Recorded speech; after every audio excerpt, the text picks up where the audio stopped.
Diabetes পরীক্ষার সময় সামান্য রক্ত বের করা হয়, রোজা অবস্থায় ডায়াবেটিস পরীক্ষা করা যাবে কি না?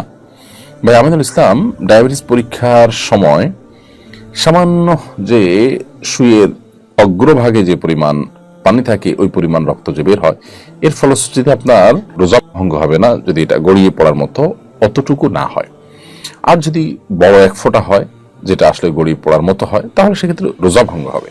আর রোজা অবস্থাতে এই টেস্ট করলে রোজার কোনো ক্ষতি হবে না, কারণ শরীর থেকে 1, 2, 4, 10 ফোঁটা 20 ফোঁটা এরকম রক্ত পড়লে রোজার কোনো ক্ষতি হয় না। যদি এত বেশি রক্ত পড়ে যার ফলে আসলে রোজাদার ব্যক্তির জন্য রোজা রাখাটা চ্যালেঞ্জিং হয়ে যায়, দুর্বল হয়ে যায়, তাহলে সেটা অ্যাভয়েড করতে শরীয়ত নির্দেশ করেছে, যদি সেটা অ্যাভয়েড করার মতো হয়। তবে আপনার 1 ফোঁটা 2 ফোঁটা রক্ত আপনি নিলেন, অথবা 1 সিরিঞ্জ রক্তই নিলেন, বা 2-4 সিরিঞ্জ রক্ত নিলেন, যেটা আপনি ব্লাড টেস্ট ইত্যাদি করার জন্য, সেক্ষেত্রে এর কারণে রোজার কোনো ক্ষতি হবে না, রোজা রেখে করা যাবে ইনশাআল্লাহ তাআলা।